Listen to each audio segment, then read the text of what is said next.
Maintaining SQL Server. In this nugget, we're going to start by looking at how the SQL Server Query Optimizer works and sort of talk about how it impacts the overall performance of your queries and your server as a whole.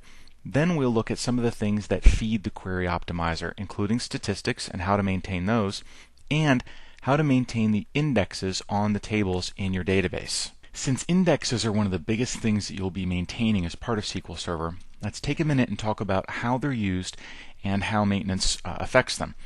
So to begin with, whenever you run a query in SQL Server, let's say select name from customers, and we'll say we're only going to include those names that start with J, and we want them sorted. Oops, not another criteria. We actually just want to put an order by clause to sort them. Order by name. Whenever you do submit a query like this to SQL Server, it gets submitted to something called SQL's Query Optimizer. The Query Optimizer has to look at the table, look at what indexes are available, and decide on the best way to actually execute the query. So at a base level, we've got the table, and we've got names like Don and Joe and Bill and Jane.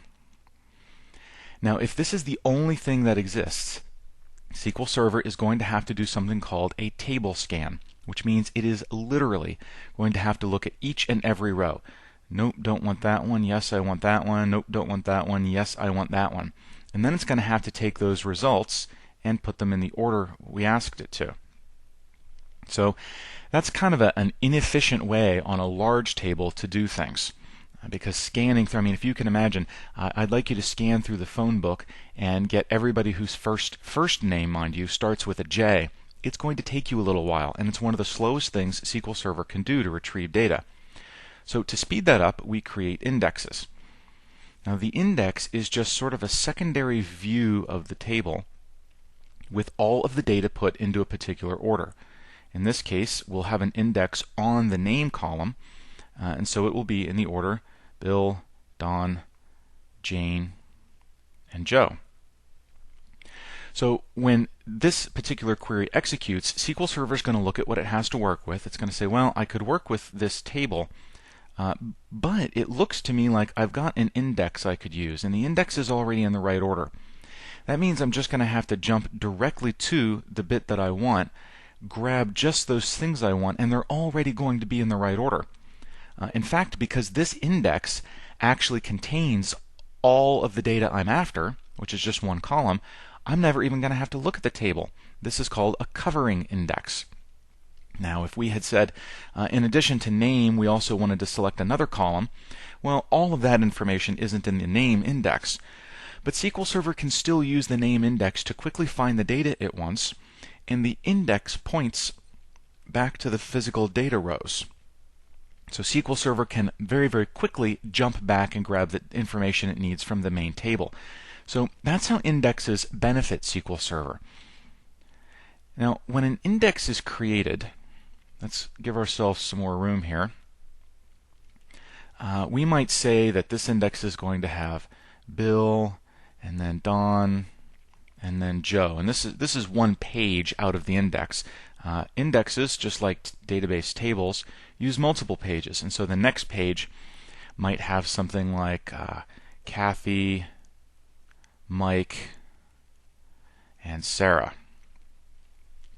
Now these indexes to me look to have about a 2/3 fill factor. That means about a third of the space, roughly, is empty on each one. Now that means when new rows are inserted into the table, there's room in the index to accommodate those. Let's say we insert Carl. Now he fits in right here.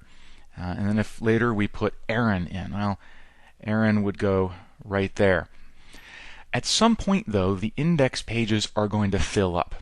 Now, this index page, to me, looks to be about 100% full.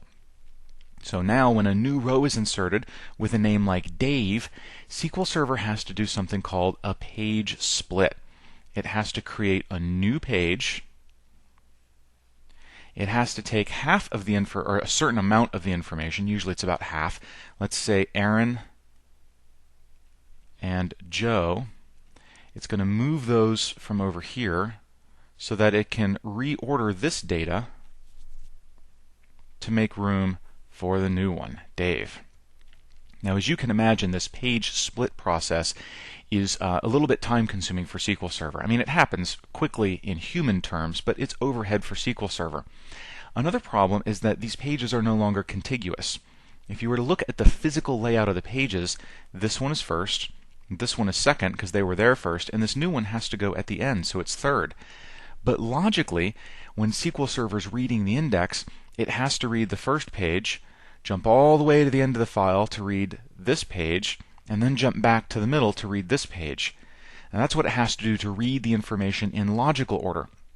So this business of page splits is bad because it consumes time to split the page, and it fragments, or gets it out of order, it fragments the index. So maintaining is the idea of reorganizing and rebuilding the index so that everything is all nice in one neat order, that all the pages are contiguous and logical, and the index pages have a certain amount of free space left so that new pages being added to the index don't result in page splits. They can fit into existing space. So there's a few things when you start thinking about reorganizing that you have to think about. Number one is how much impact are you going to have on the production server? Because you can do an index rebuild while the server's online and people are accessing it. In most cases, though, that index will become unavailable to them. And that means certain database operations that would have used that index won't be able to use it while it's being rebuilt. And that means that things are going to run a little slower during that time period. Another thing to consider is what fill factor you want to specify. In other words, how much empty space do you deliberately want to leave on each page? Now, if you've got a database that really doesn't change all that often, you can save space by specifying a relatively low fill factor. Let's take a look at what that looks like. Here are my database pages. 1, 2, 3, 4. Let's say I specify a fill factor of 90% when I rebuild my index. SQL Server is going to go grab all the information that's in the index and reorganize it so that just about all of the pages are full. Now, if I start adding a bunch of data, I'm going to run into a lot of page splits and a lot of page fragmentation, so I'm going to need to reorganize it again. But if this is a database that doesn't change very often, then this might be a good fill factor. You get two benefits from it. For one, you're fitting all that data onto fewer pages. Remember that each page takes up 8 kilobytes. So the fewer pages you have, the less space this takes on disk. There's another benefit too. The fewer pages you have, the more data you can fit into memory. When SQL Server goes to read this index, reading one page will get it a lot of rows. If we had specified a lower fill factor, each page would be relatively empty. Each page still takes up 8 kilobytes in memory, although maybe only half or a quarter of the page actually has useful data. So by specifying a higher fill factor, you're getting better utilization from SQL Server's memory. Also, SQL Server is able to read data off of disk faster because it has to read relatively fewer pages because each page is stuffed with data. Now, let's take another example and suppose that instead what we have is a table that has a lot of data added to it on a regular basis. If we specified a high fill factor and we had all of our index pages relatively stuffed, then we would very quickly start splitting those pages and fragmenting the index, which reduces its usefulness to SQL. So what we might do instead is specify a fill factor of 25%, in which case only about a quarter of each index page is going to be filled, and that leaves about 75% of the page available for more data to be inserted. That's going to allow SQL Server to first of all create a larger index. Each page still takes up 8 kilobytes, even though only about 2 kilobytes are actually going to be utilized initially. Now, so our index is going to take up more space on disk, but as rows are added to the table, SQL Server is going to be able to find room to stuff those in right where they belong. So we'll have relatively few page splits over time. the index will stay defragmented for a longer period of time, and we won't have to maintain this index for as long. So those are the trade-offs that you have to consider. Now, another thing is SQL Server has to sort of keep track of what the situation is. SQL Server has to know, for example, that, well, I've got an index, and it's on the name column, and it's about 50% full on each page on average. You know, in reality, some pages might have a little bit more data because they've had more rows inserted. Possibly some pages will have a little bit less data. And SQL needs to understand this, and it does this through a process called statistics generation. And statistics is really important to the Query Optimizer. When you submit a query to the Query Optimizer, it not only has to know what indexes are available, it has to know what kind of shape they're in. It might, for example, say, okay, you asked me to retrieve information, and I need to filter it and sort it on the name column. And I've got an index for the name column. But man, that index is pretty out of date. I mean, all the data's there, but it's really fragmented. The data's spread all over the place. It's going to take me a long time to go pull all that data together out of the index. And you know, the table, geez, it's only got 500 rows. It's going to take me a certain amount of time to just scan through them all. But you know what? I think it's going to be quicker to scan through them than to even use the index. And the statistics are what gives the optimizer those sort of time estimates, telling it to use this index is going to take me about this amount of time, to not use it, the index is going to take me about this amount of time, and I'm just going to go with whatever one is faster. So it's important, in addition to maintaining your indexes, that the statistics be maintained and updated at all times. Now, what you can run into is a situation where a really out-of-maintenance index has such bad statistics that SQL Server won't even use the index, which means you're essentially wasting time keeping the index updated and getting no benefit from using it. But that's the case where you can go in and look at the statistics, see how the index physical structure looks, and make the decision to rebuild it. So, in keeping track of these indexes, we need to worry about statistics, we need to worry about when to rebuild, and when we choose to rebuild, we need to worry about two things. The fill factor, which is going to determine how much space is free on each page after the rebuild, and we need to worry about, well, performance, we'll call it performance and impact. You can choose, for example, on a multiprocessor SQL Server running SQL Server Enterprise to have index rebuilding operations spread out across multiple processors, so they'll go faster. On the other hand, that's going to leave fewer processor resources for other things that the server's doing, so it's going to create a little bit more impact potentially. So those are the four things we really need to worry about here.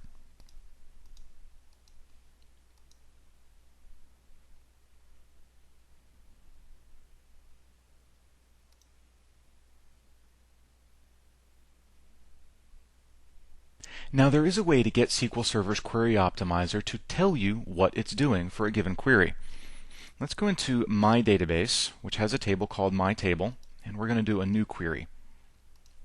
Select all columns from the My Table table, and let's order those by the name column.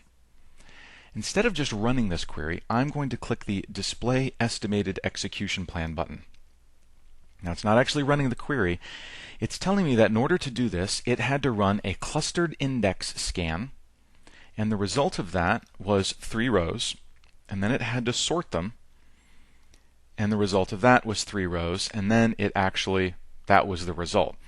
Now, the clustered index scan was about 22% of the workload involved. The sort operation was about 78% of the workload involved.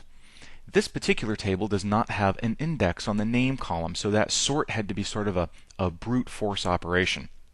But there were only 3 rows. If we run the query for real, we can see that there wasn't really a lot of data involved there, so it wasn't, hopefully too difficult for SQL Server to figure that out. So we'll stop that. Now let's go and design that table. This time we're going to actually add an index to it. Get rid of this here, and we're going to right-click that column and go to Indexes, add an index on the name column in ascending order, and hit Close. and save that. Now, because we just created the index, SQL Server is going to automatically build it for us right away. Now this time, let's display the estimated execution plan again. This time, let's make this a little bit bigger. We didn't have to do a clustered index scan because we had a non-clustered index to work with. This took about 48% of our work time, and we can see the estimated I/O cost and CPU cost and everything else. We also did a key lookup, and that's the translation from the non-clustered index to the actual clustered data.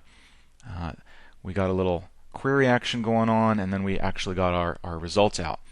So you can see that SQL Server's optimizer does take a different path based on what's available to it, what elements of the database are available. So what's important is that those statistics be updated so that SQL Server knows how useful a particular index is going to be. Now, before we go any further on that, it's important to understand that this is just the estimated execution plan. It's not necessarily the real execution plan. See, the estimated execution plan just takes into account the database in a perfect world. It doesn't take into account any other performance issues that SQL Server might be looking at. In the real world, SQL Server's, the optimizer's decision might be based on things like disk I/O. It might say, hey, I've got this index sitting over here on this drive, but man, that drive is getting hammered right now. It's not only going to take me time to open and read the index, but I may have to wait because there's so many other things trying to get to it. So the way you can see the actual execution plan is to click this button. This is going to actually run the query, and we wind up getting the same execution plan out of it, which is good. That means the estimated plan and the real execution plan are both in alignment with one another, which is exactly what we want to see. Now, about keeping those statistics updated. I'm going to go into this database's properties, and we're going to look at the options. And we can see that the database was set to auto-create statistics, auto-update statistics, and even update the statistics asynchronously. So this database, by and large, should be keeping track of its statistics automatically. Usually you are going to have this enabled for a database, unless it's a database that just never changes. In that case, it doesn't really even hurt to have this enabled, because if there's no changes, then SQL Server will really not need to do much work to update the statistics, because, well, the statistics it has aren't going to be out of date. But if you do need to, you can force a manual rebuild of statistics. Let's shrink this window. We're just going to need a query window to run a command. Now, at its simplest, we just run update statistics, and we specify the table that we want to update statistics for. We'll just say my table. We'll execute that, and it completed successfully. That's just going to do the same type of statistics update that SQL Server would do automatically on its own. Now, there are other options for this, and before you start really diving into these, it's kind of important to understand how statistics are collected. Looking at the command itself sort of gives you an idea. We just used the basic here, update statistics and a table name. You can also update statistics on a particular index. Now, if you do it for the table, it'll grab all the indexes in the table. Optionally, you can specify some parameters to change the way statistics are gathered. Statistics does not look normally at every single row in the database. You can force it to by doing a full scan. That can take some time. It's going to have to look at all of the data in the database to generate the statistics. However, those statistics will be the most accurate ones you can possibly get. Generally speaking, and by default, SQL Server builds its statistics based on a sample. It'll try and grab about, say, 200 rows out of the database at even intervals throughout the database. Now, you can force it to sample a specific number of rows, or you can say, I want you to sample 50% of the database, or of the data in the table.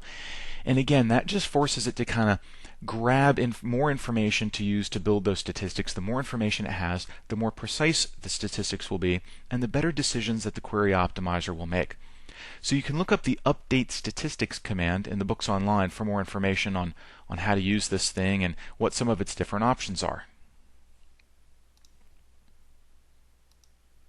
So now that you know how to keep the statistics updated, you also need to worry about maintaining the actual index. If it gets too fragmented, or if the pages are overly full and you want to empty them out a little bit.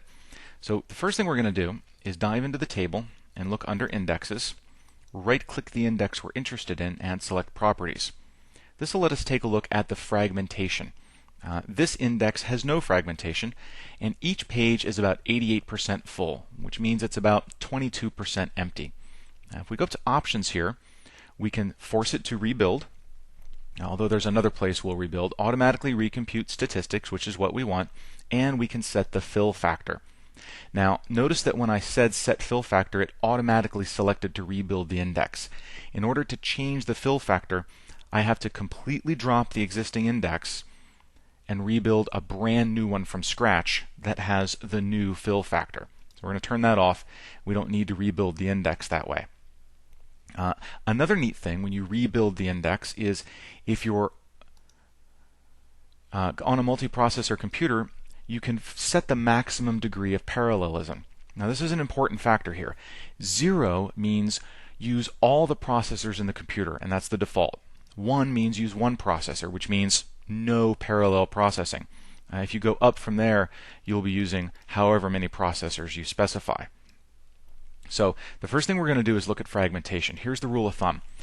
If fragmentation is less than 5%, don't bother doing anything. If fragmentation is between 5% and 30%, then you want to reorganize the index. That will defragment it, and it will rebalance pages to meet the index's initial fill factor. You don't get to change the fill factor, though. If fragmentation is beyond 30%, 31% or more, you want to rebuild the index. Now let me show you what a reorganize looks like. This is fairly simple. You just get an OK button and it runs. When I do a rebuild, though, I'd much rather go into the Properties and down here on Fragmentation, take a look at what I've got, come up to Options and rebuild it from here, because this is going to allow me to, if I want to, set a new fill factor, set the maximum degree of parallelism, and I can have a choice. By default, it's going to destroy the original index, create the new index, and then make the new index available. Now again, while that's happening, no one's going to be able to use the index, so anybody who might have needed that isn't going to have it, so their queries might run more slowly. I can allow online processing of data manipulation statements while creating the index.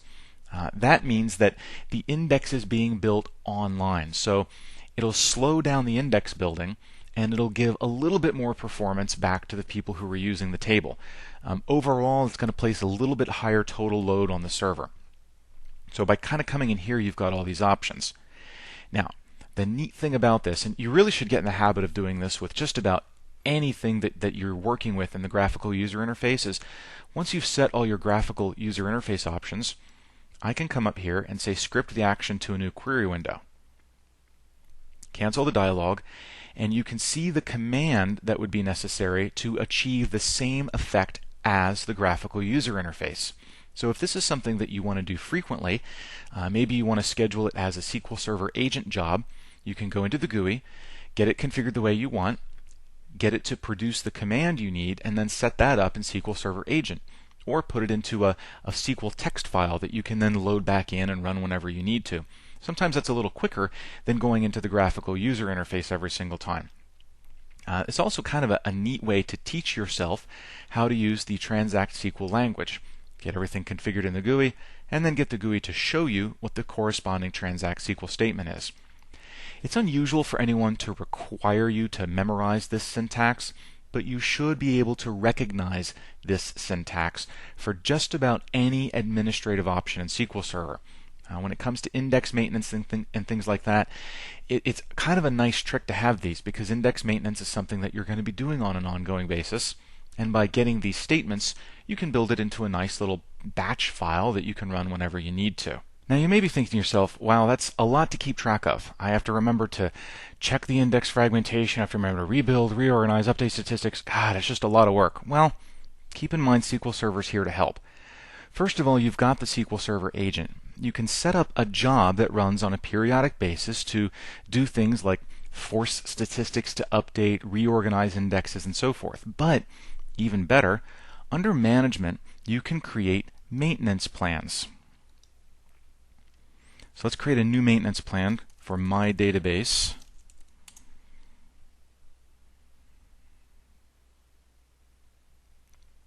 And this is really going to kind of help take some of the grunt work out of keeping these databases maintained by doing some of the regular things for you. Now, we've sort of gone into this the hard way. So what you can do here is add sub-plans within here. So we'll grab let's see, we could back up the database if we wanted to. We can do some maintenance cleanup. Oh, we can reorganize our indexes. And after that, we will update the statistics. And after that, we might decide we wanted to back up the database, or maybe it would be a good idea to back this up first. So with these plans, you can sort of create an automated sequence of events and just hook these things onto one another so they occur in the right order, and have SQL Server take care of things for you. You can put a schedule on this so that you have it run, let's say, once a month on the first day of every month at midnight. So another way to go into this, I said we kind of went into this the hard way, is to run the maintenance plan wizard. So we're going to say that this is my plan, and we're going to run this on a weekly basis on Sundays at midnight, and it is a single schedule for the entire plan. So with it, we're going to check database integrity, reorganize the index, update the statistics. Actually, you know what? This is on a Sunday. Nobody's using the database on a Sunday. Let's just do a full index rebuild. After that, we'll do a full backup of the database. And based on the things you check here, the next screens of the wizards will sort of collect some of the information. And the neat thing here is now we get to specify the order. Let's do the database backup first, shall we? Okay, so now we need to specify that backup task. We're going to be backing up just my database, and we're going to create a backup file for every database and create a subdirectory for each database so that all of our backups, if we were doing multiple databases as part of this plan, each of our backups would be nice and separated out. We'll make sure we verify the integrity of the backup before we go any further, and then hit next. So now to check the database integrity, we're just going to stick with that same database. We will also check the integrity of the indexes. And now to rebuild the database, we're going to select my database, and we're going to reorganize pages with the default amount of free space. Because this is a rebuild, we could say, you know what, rebuild them all to 50%. And that way they're always rebuilt with lots of free space. And let's keep the index online. You know what, again, nobody's using it on a Sunday, so let's let the rebuild happen offline. Then we'll update the statistics for my database. And by the way, this is going to do a rebuild of all indexes in the database and do statistics for everything in the database. So we're going to update tables and views for statistics. We'll update everything by doing a full scan, so we get the very best statistics possible. And when we're done, we'll email a report off to one of our operators. So once we finish that, it'll create the entire plan. We'll see it here under My Plan, and we can even open that up and modify it. And when you go in that way, you can see that the wizard has really just created the same type of multiple sub-plans, and we can even drag these things around and get them in a different order if we want to, reorder them here, rearrange them, go in and click individual ones if we want to modify the settings on those. So we've got this great plan that's set up to really completely automate just about everything that we might need to do in terms of regular database maintenance. In this nugget, we looked at how the Query Optimizer works and how statistics feed the Query Optimizer and allow it to make its decisions. We also looked at how to keep those statistics updated so that the Query Optimizer is working with the latest information. We also looked at index maintenance, how to look for index page fullness, look for index fragmentation, and when to reorganize or rebuild your indexes, including some of the options you have when you're rebuilding an index. Keep in mind that rebuilding an index is the only way to specify a new fill factor for the index pages, so that if the index was originally created with a fill factor that's no longer appropriate, you can rebuild it to create a new one. I hope this has been informative for you, and I'd like to thank you for viewing.